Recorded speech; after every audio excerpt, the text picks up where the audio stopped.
भारतीय इतिहास मैंने प्रारंभ कर दिया है। भारतीय इतिहास के अंतर्गत पहला अध्याय मैं आज शुरू कर रहा हूँ। इसका नाम है वैदिक संस्कृति। इसके पहले वाले वीडियो में आपने वैदिक संस्कृति की कुछ संकल्पनात्मक बातें जानी मेरे द्वारा मेरे साथ। इस वीडियो में हम वैदिक संस्कृति के तथ्यों को आपसे रूबरू कराएंगे। आइए स्टार्ट करते हैं। वैदिक संस्कृति 1500 ईसा पूर्व के आसपास हड़प्पा सभ्यता का पतन हुआ। हड़प्पा सभ्यता का मूल निवास क्षेत्र सप्त सिंधु क्षेत्र था। 1500 ईसा पूर्व के बाद भारतीय उपमहाद्वीप में सप्त सिंधु प्रदेश में जो नवीन संस्कृति प्रकाश में आई उसके विषय में समस्त जानकारी 4 वेदों से प्राप्त होती है। ऋग्वेद, सामवेद, यजुर्वेद, अथर्ववेद।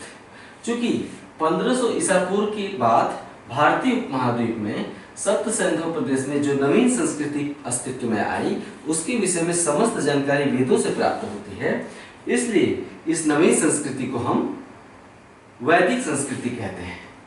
ठीक है। वेद का अर्थ होता है ज्ञान। वेद का अर्थ होता है ज्ञान। चूंकि वैदिक संस्कृति के निर्माता आर्य लोग थे, इसलिए इसे हम आर्य संस्कृति भी कहते हैं। आर्य संस्कृति क्यों? क्योंकि वैदिक संस्कृति के निर्माता आर्य थे, इसलिए इसे हम आर्य संस्कृति भी कहते हैं। आर्य संस्कृत भाषा का शब्द है। आर्य संस्कृत भाषा का शब्द है और इसका अर्थ होता है श्रेष्ठ। ठीक है, लिखते जाइए। अगला हेडिंग आप डालिए आर्यों का मूल निवास स्थान। ध्यान दीजिएगा, मैं वही फैक्ट लिखवाऊंगा जो कि एग्जाम की दृष्टि से बहुत ही महत्वपूर्ण है और सामान्य अध्ययन की परिधि में आता है। बहुत सी किताबों में बहुत सारी ऐसी बातें लिखी रहती हैं जो कि सामान्य अध्ययन की परिधि में नहीं आती। मैं 95% वही बातें लिखवाऊंगा जो सामान्य अध्ययन की परिधि में आएंगी। तो अगला हेडिंग डालिए आर्यों का मूल निवास स्थान। उसमें पहला पॉइंट है, यद्यपि आर्यों की प्रारंभिक गतिविधियों का केंद्र सप्त सिंधु प्रदेश था। सप्त सिंधु मतलब 7 नदियों का क्षेत्र सप्त सिंधु प्रदेश था, लेकिन आर्य मूलतः भारत के थे या बाहर से आए थे। इस विषय में विद्वानों में काफी मतभेद दिखाई देता है। यानी अलग अलग, कुछ विद्वान मानते हैं कि आर्य भारत के थे और कुछ मानते हैं कि आर्य भारत से आए थे। तो अलग अलग विद्वानों के अनुसार आर्य कहाँ के थे, उनकी क्या राय है, ये हम जान लेते हैं। यहाँ पे लिखते हैं विद्वान और यहाँ पर लिखते हैं आर्यों का मूल क्षेत्र। आर्यों का मूल क्षेत्र है ना। जैसे लिखो, लिखते जाइए। पहला, दयानंद सरस्वती ने अपनी किताब सत्यार्थ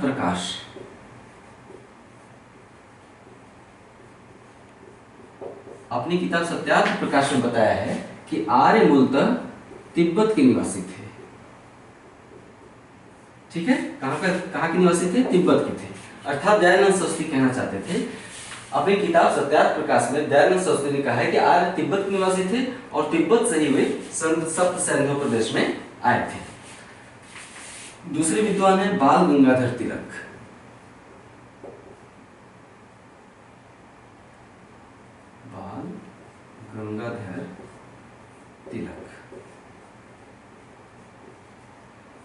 बाल गंगाधर तिलक ने एक किताब लिखी थी, उसका नाम है दी आर्कटिक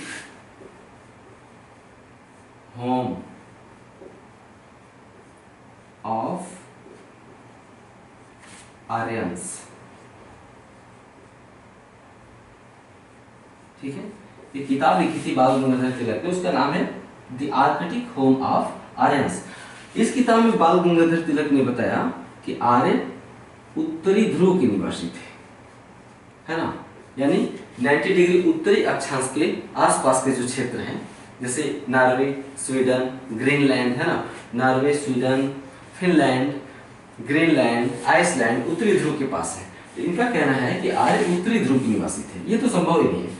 आर्य अगर उत्तरी ध्रुव के निवासी होते तो उत्तरी ध्रुव के देश बहुत ही ठंडे हैं, उतने ठंडे क्षेत्र से ये पश्चिमोत्तर भारत में आकर निवास कर ही नहीं सकते, क्योंकि ये गर्म क्षेत्र है है ना। तो बाल गंगाधर तिलक के अनुसार आर्य उत्तरी ध्रुव के निवासी थे। इसी प्रकार अन्य विद्वानों ने भी अपनी राय दी है। मैं जिन विद्वानों का भी नाम बोलूंगा उनका नाम इधर लिस्ट में यहाँ पे, और किस क्षेत्र के थे आर्य उसका नाम यहाँ पे आप लिखते चलेंगे उस लिस्ट में, ठीक है। अगला नाम है पंडित गंगानाथ झा। पंडित गंगानाथ झा के अनुसार आर्य ब्रह्मर्षि देश के निवासी थे। पंडित गंगानाथ झा के अनुसार आर्य ब्रह्मर्षि देश के निवासी थे। ब्रह्मर्षि देश को आप ऐसे लिखेंगे, ब्रह्मर्षि देश। पंडित गंगानाथ झा के अनुसार आर्य ब्रह्मर्षि देश के निवासी थे। सवाल है कि ब्रह्मर्षि देश क्या है। भारत में ही गंगा नदी है, ये देखिए उत्तरी से निकली गंगा नदी, और गंगा नदी की पश्चिम में निकलती है यहाँ पे यमुना नदी, है ना, जो कि इलाहाबाद में आकर गंगा से मिल जाती है। तो गंगा नदी और यमुना नदी का जो बीच का क्षेत्र है, ठीक है, उसे कहते हैं ब्रह्मर्षि देश, यानी ऋषियों का देश, ऋषियों की तपस्थली। तो गंगा और यमुना के बीच के क्षेत्र को ही नाम दिया गया है ब्रह्मर्षि देश। पंडित गंगानाथ झा के अनुसार आर्य ब्रह्मर्षि देश के निवासी थे। इसी तरह से अगला मत है एल डी कल्ला का। एल डी कल्ला, एल डी कल्ला के अनुसार आर्य कश्मीर के निवासी थे। कश्मीर या हिमालय क्षेत्र।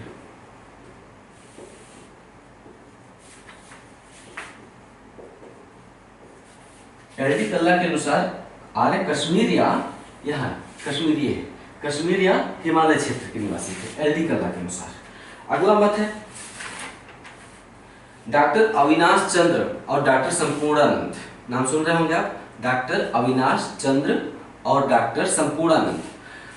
डॉक्टर अविनाश चंद्र संपूर्णानंद के अनुसार आर्य कहीं बाहर से नहीं आए थे, बल्कि ये सप्त सैंधव प्रदेश के ही मूल निवासी थे।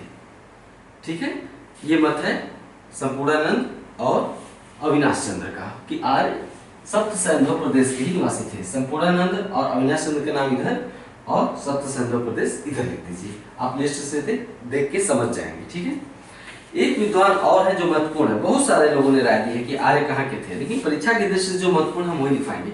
मैक्स मूलर जर्मन विद्वान था, है ना। जर्मन विद्वान मैक्स मूलर के अनुसार आर्य मध्य एशिया के बैक्ट्रिया से आए थे।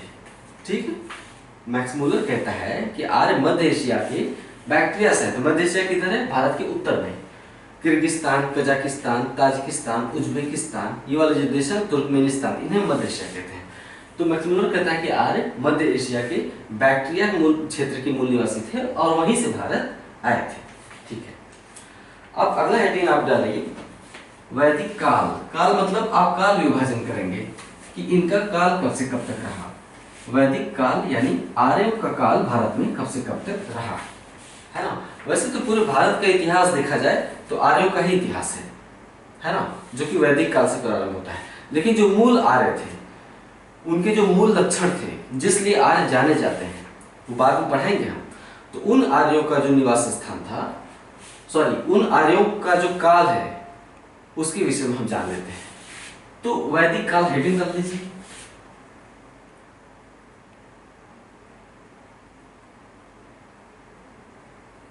वैदिक काल कब से कब तक रहा, ये जानेंगे। ठीक है, अध्ययन की सुविधा के लिए वैदिक काल को हम लिखते जाइए, जो भी बोल रहा हूं। अध्ययन की सुविधा के लिए वैदिक काल को हम दो भागों में बांटते हैं। पहला ऋग्वैदिक काल,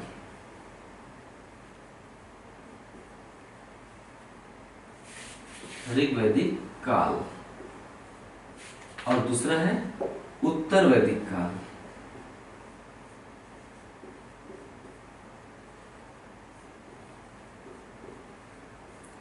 ऋग्वैदिक काल 1500 बीसी या ईसा पूर्व से लेकर 1000 बीसी तक माना जाता है, और उत्तर वैदिक काल 1000 बीसी से लेकर 600 बीसी तक माना जाता है। ऋग्वैदिक काल 1500 बीसी, जब हड़प्पा सभ्यता का पतन हुआ, तो 1500 बीसी से लेकर 1000 बीसी, और उत्तर वैदिक काल 1000 बीसी से लेकर 600 बीसी। ये काल निर्धारण किस आधार पर किया गया है? कैसे मान लिया गया है कि ऋग्वैदिक काल 1500 से 1000 तक था और उत्तर वैदिक काल 1000 बीसी से 600 बीसी तक। तो सबसे पहले तो काल निर्धारण कैसे किया गया, इससे जानने से पहले ये जान लीजिए, यहाँ पे लिखिए ऋग वैदिक काल के सामने कि ऋग वैदिक काल के विषय में समस्त जानकारी का स्रोत ऋग्वेद है। ठीक है, ऋग वैदिक काल के विषय में समस्त जानकारी का स्रोत ऋग्वेद है। अर्थात ऋग्वेद में, ऋग्वेद साहित्य में जिस संस्कृति और रहन सहन की झांकी मिलती है उसे हम ऋग्वैदिक संस्कृति कहते हैं।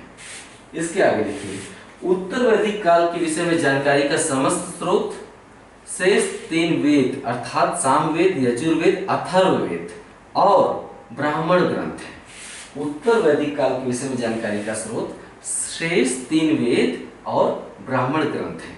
ठीक है, अर्थात इन तीनों वेदों और ब्राह्मण ग्रंथों में जिस संस्कृति के अस्तित्व दिखाई देते हैं उस संस्कृति को हम उत्तर वैदिक संस्कृति कहते हैं। ठीक है, ऋग्वैदिक काल, काल निर्धारण कैसे हुआ? हड़प्पा सभ्यता का पतन 1500 बीसी में हुआ, 1500 ईसा पूर्व में हुआ।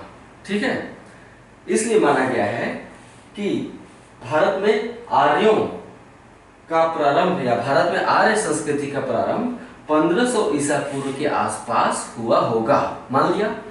नेक्स्ट पॉइंट लिखिए, ऋग्वैदिक काल के अंतर्गत आप लिख रहे हैं। नेक्स्ट पॉइंट, ऋग्वेद में लोहे का उल्लेख नहीं आया है। ऋग्वेद में लोहे का जिक्र या उल्लेख नहीं आया है। इसका अर्थ है कि आर्य लोहे से परिचित नहीं थे, आर्य लोहे से परिचित नहीं थे। दूसरी तरफ उत्तर प्रदेश के एटा जिले के अतिरंजी खेड़ा से, उत्तर प्रदेश के एटा जिले के अतिरंजी खेड़ा से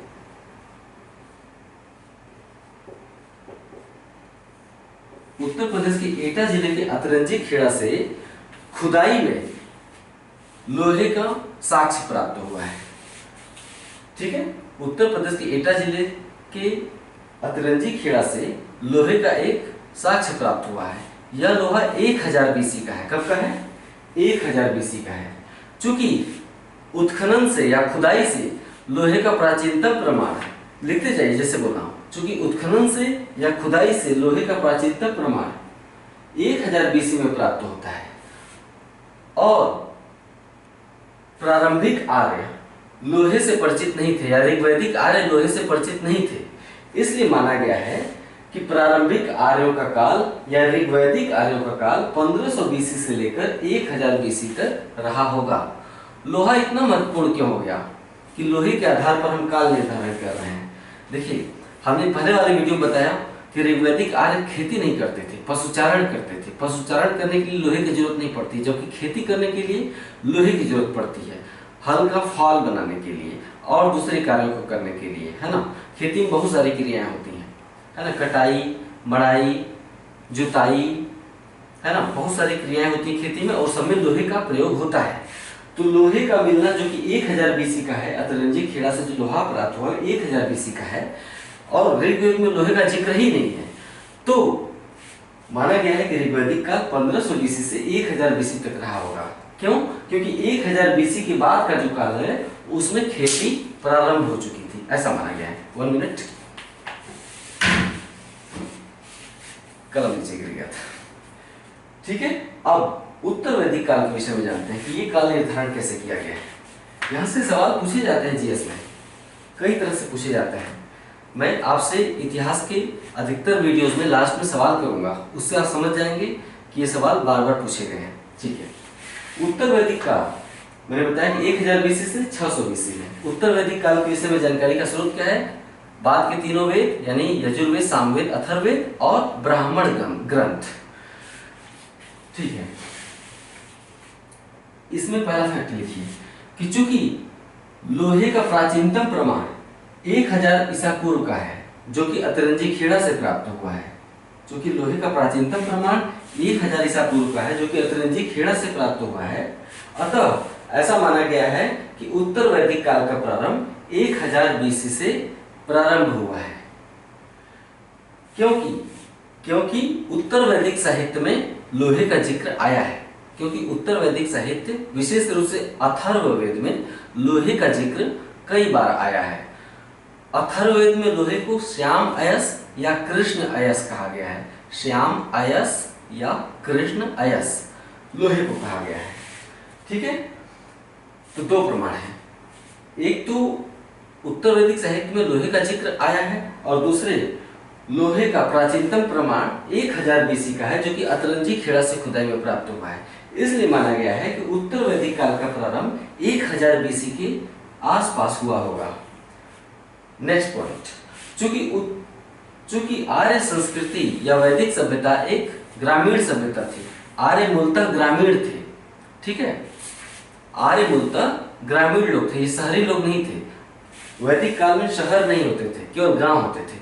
तो चूंकि वैदिक काल गांवों का काल था और 600 ईसा पूर्व के आसपास उत्तर भारत में 16 महाजनपदों के अंतर्गत अनेक नगरों का अस्तित्व दिखाई देता है।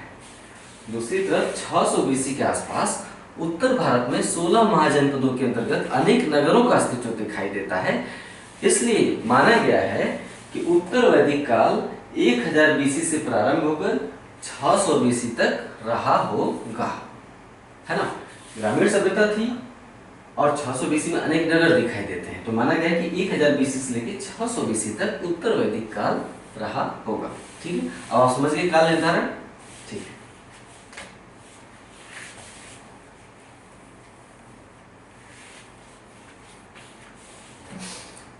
अगला हेडिंग डालिए। अब हमने काल निर्धारण कर दिया, ऋग्वैदिक काल, उत्तर वैदिक काल। अब अगला हेडिंग डालिए, ऋग्वैदिक संस्कृति। पहला हेडिंग तो था सबसे ऊपर का वैदिक संस्कृति, इसको हमने दो भागों में विभाजित कर दिया, ऋग्वैदिक संस्कृति और उत्तर वैदिक संस्कृति। अब हेडिंग डालिए ऋग्वैदिक संस्कृति।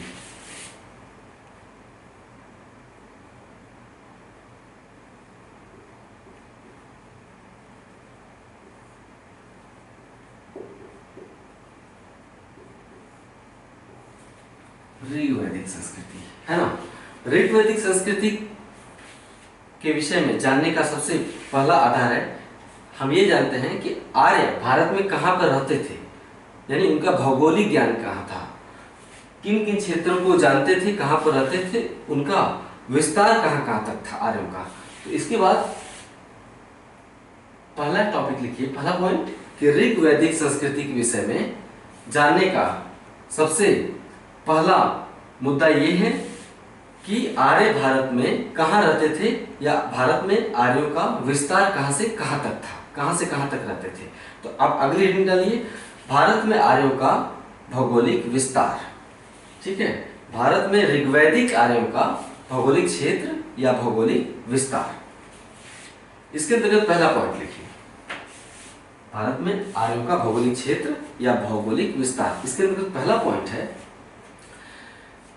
आर्यों के विषय, ऋग्वैदिक आर्यों के विषय में जानकारी का सबसे महत्वपूर्ण स्रोत ऋग्वेद है। ऋग्वैदिक आर्यों के विषय में जानकारी का सबसे महत्वपूर्ण स्रोत ऋग्वेद है।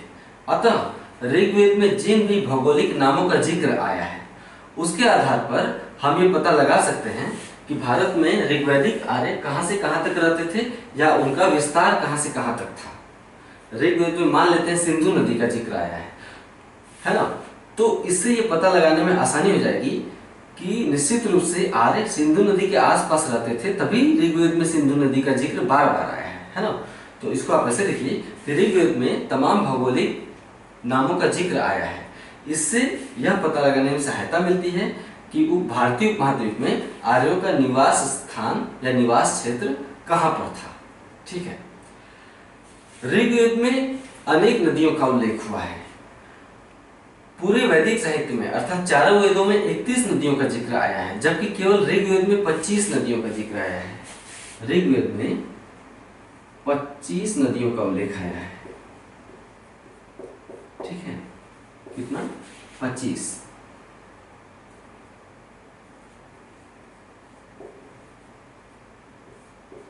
ऋग्वेद में 25 नदियों का उल्लेख आया है, जिनमें से सबसे ज्यादा बार उल्लेख सिंधु नदी का हुआ है। ऋग्वेद में सर्वाधिक उल्लेख सिंधु नदी का हुआ है। इसका अर्थ है कि ऋग्वैदिक आर्य सिंधु नदी के आसपास के क्षेत्रों में ही रहते रहे होंगे। क्यों? क्योंकि ऋग्वेद में सबसे ज्यादा उल्लेख, सबसे ज्यादा बार दोहराव सिंधु नदी के नाम का हुआ है, सबसे ज्यादा उल्लेख हुआ है। इससे यह पता चलता है कि ऋग्वैदिक आर्य सिंधु नदी के आसपास के क्षेत्रों में ही रहते थे। ऋग्वेद में यमुना नदी का 3 बार उल्लेख आया है और गंगा नदी का सिर्फ 1 बार उल्लेख आया है। यानी जैसे जैसे पूर्व में हम बढ़ते जाते हैं नदियों का उल्लेख कम होता चला जाता है। इससे ये पता चलता है कि ऋग्वैदिक आर्य मूल रूप से सप्त सिंधु प्रदेश में रहते थे। यही कारण है कि यमुना नदी का 3 बार उल्लेख आया है और गंगा नदी का 1 ही बार उल्लेख आया है। यानी ऋग्वैदिक आर्य गंगा नदी की घाटी में अभी प्रवेश नहीं किए थे। ठीक है, गंगा नदी की घाटी में प्रवेश नहीं किए थे। उनकी गतिविधियों का केंद्र मुख्य रूप से सप्त सिंधु प्रदेश था। नेक्स्ट पॉइंट, ऋग्वेद में स्पष्ट रूप से कहा गया है कि आर्य सप्त सिंधु प्रदेश के निवासी थे। लिखेंगे इसे, सब कुछ लिखेंगे। ऋग्वेद में स्पष्ट रूप से कहा गया है कि आर्य सप्त सिंधु प्रदेश के निवासी थे। ठीक है, ऋग्वेद में सप्त सिंधु क्षेत्र की 7 नदियों का उल्लेख भी किया गया है। ऋग्वेद में सप्त सिंधु क्षेत्र की 7 नदियों का उल्लेख हुआ है। ये इस प्रकार है। पहला, सिंधु। ऋग्वेद में सिंधु नदी को सिंधु ही कहा गया है। दूसरा, वितस्ता। वितस्ता वास्तव में झेलम नदी है। ब्रैकेट में लिखिए, वर्तमान नाम क्या है इसका? झेलम। ब्रैकेट में लिखते जाइए। तीसरी नदी है अस्किनी। ऋग्वेद में इनका उल्लेख हुआ है। सप्त सिंधु क्षेत्र की 7 नदियां लिखवा रहा हूं। अस्किनी है चिनाब।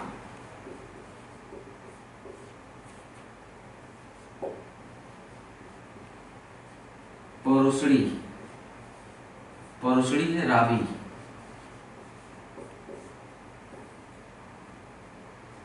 पांचवी नदी है विपाशा।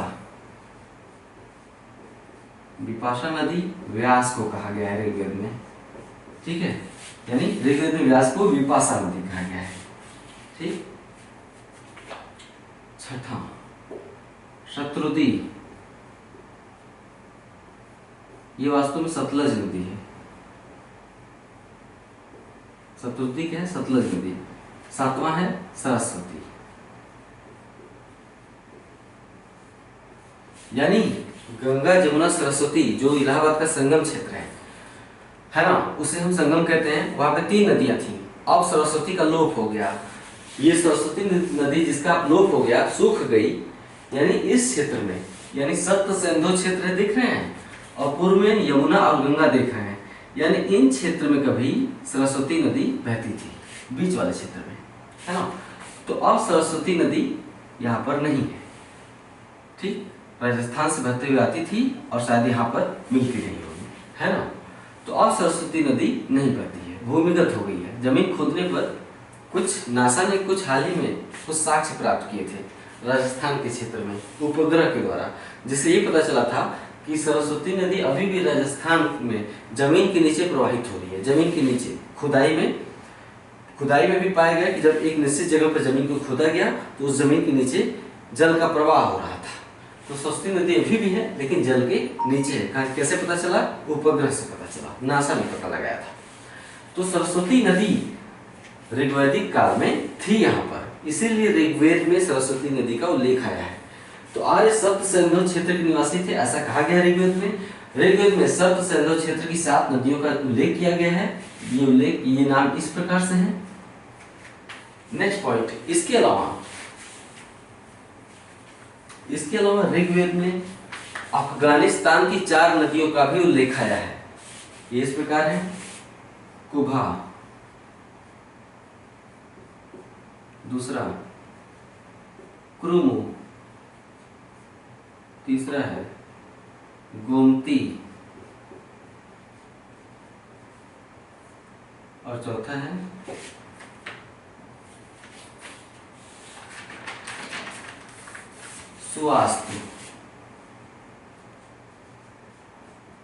सुवास्तु नदी।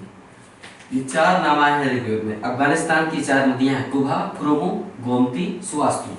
कुभा वास्तव में काबुल नदी है। काबुल एक नदी है जो अफगानिस्तान में बहती है। क्रोमो वर्तमान में कुर्रम नदी है अफगानिस्तान में बहती है। गोमती वास्तव में गोमल नदी है अफगानिस्तान की, वर्तमान नाम ये है, ब्रैकेट में जो लिख रहा हूँ। और सुवास्तु वास्तव में स्वात नदी है ना।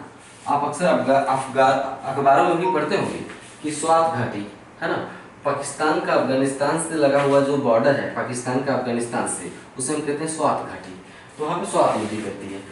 ऋग्वेद में उसे सुवास्तु कहा गया है। कुभा, कुरुमु, गोमती, सुवास्तु, काबुल, कुर्रम, गोमल, स्वात नदी, इन चारों नदियों का, अफगानिस्तान की इन 4 नदियों का उल्लेख ऋग्वेद में किया गया है।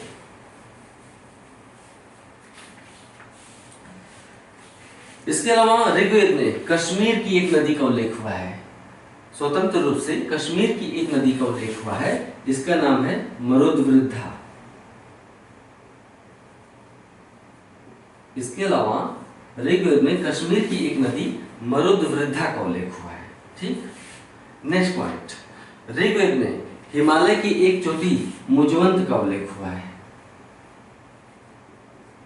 ऋग्वेद में हिमालय की एक चोटी मुजवंत का उल्लेख हुआ है, जहां से आर्य सोम रस बनाने के लिए सोम प्राप्त करते थे। सोम एक जड़ी बूटी थी, औषधि थी, एक पौधा था। तो मुजवंत श्रेणी से या मुजवंत चोटी से आर्य सोम रस बनाने के लिए सोम प्राप्त करते थे। सब कुछ लिखते जाइए जैसे जैसे बोल रहा हूं। नेक्स्ट पॉइंट, इस तरह से पता चलता है, ऋग्वेद में आए भौगोलिक नामों के उल्लेखों से पता चलता है कि प्रारंभिक आर्यों अर्थात ऋग्वैदिक आर्यों, जिनके बारे में जानकारी ऋग्वेद से मिलती है, वो प्रारंभिक आर्य हैं। तो ऋग्वेद में आए भौगोलिक नामों के उल्लेखों से पता चलता है कि ऋग्वैदिक आर्यों अर्थात प्रारंभिक आर्यों की गतिविधियों का केंद्र अफगानिस्तान से लेकर भारत में गंगा नदी के पश्चिमी तट तक था। गंगा नदी के पश्चिमी तट तक। आर्य गंगा नदी के पूर्वी तट अर्थात गंगा नदी की घाटी में अभी प्रवेश नहीं कर पाए थे। ठीक है, तो ऋग्वेद में आए भौगोलिक नामों के उल्लेखों से पता चलता है कि ऋग्वैदिक आर्यों की गतिविधियों का केंद्र अफगानिस्तान से लेकर गंगा नदी के पश्चिमी तट तक था। अर्थात ऋग्वैदिक आर्यों की गतिविधियों का केंद्र अफगानिस्तान से लेकर गंगा नदी के पश्चिमी तट तक ही सीमित था। अर्थात ऋग्वैदिक काल में लिखेंगे, अर्थात ऋग्वैदिक काल में आर्य गंगा नदी को पार, ऋग्वैदिक काल में आर्य पूर्व में गंगा नदी को पार नहीं कर पाए थे। जो जो बोल रहा हूं सब लिखिए। एग्जाम में नए सवाल ऐसे ही बनते हैं।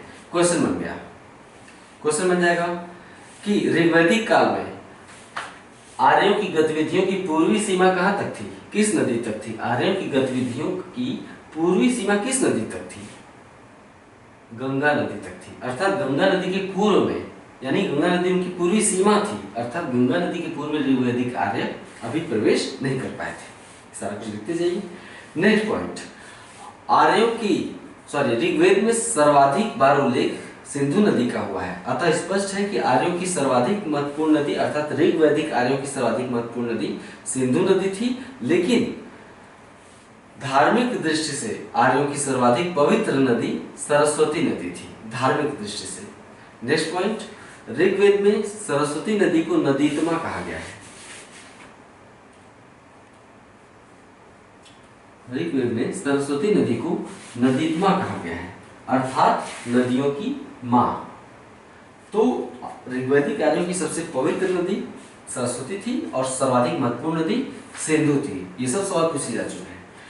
तो आज की वीडियो को मैं समाप्त करता हूँ। ऋग्वैदिक संस्कृति अभी प्रारंभ हुई है, कम से कम 2 वीडियो या 3 वीडियो ऋग्वैदिक संस्कृति पर और रहेंगे, जिसमें हम ऋग्वैदिक समाज पढ़ाएंगे, ऋग्वैदिक अर्थव्यवस्था पढ़ाएंगे और ऋग्वैदिक धर्म पढ़ाएंगे।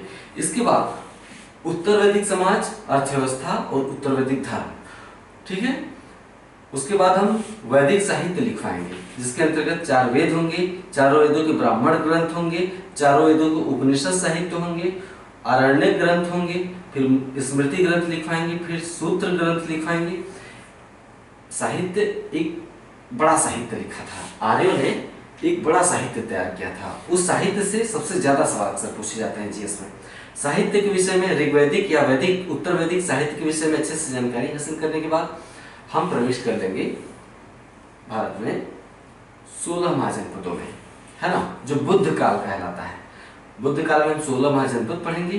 उसके बाद हम जैन धर्म पढ़ेंगे, बौद्ध धर्म पढ़ेंगे, उसके बाद विदेशी आक्रमण होते हैं सिकंदर के आक्रमण से लेके, उसके बाद फिर मौर्य काल का प्रारंभ होगा। तो हम प्रत्येक चैप्टर के प्रारंभ में संकल्पना बताएंगे, कहानी सुनाएंगे, स्टोरी सुनाएंगे, ताकि माइंड में एक खाका बनता चला जाए, बाद में उसके फैक्ट लिख पाएंगे। इस तरह से आप मुझे फॉलो करेंगे तो शीघ्र ही 1.5 या 2 महीनों में इतिहास के आप बेहद एक अच्छे विद्यार्थी और एक अच्छे जानकारी हासिल करने वाले विद्यार्थी हो जाएंगे। तो इसी तरीके से जुड़े रहिए। नमस्कार। एक चीज और कहना चाहूँगा, इतिहास भी मैं शुरू कर दिया हूँ, भूगोल भी मैं साथ साथ लेकर चलता रहूँगा। मेरे वीडियोस के लिंक ऊपर जो लिंक दिया होता है क्रोम वर्जन में या फिर लैपटॉप या डेस्कटॉप वर्जन में, ऊपर जो लिंक दिया होता है उसे आप जरूर शेयर करिए। ये मेरी आपसे गुजारिश है। अगर आप ऐसा करेंगे तो मैं समझूंगा कि वास्तव में आप मुझे थैंक्स बोल रहे हैं। नमस्कार।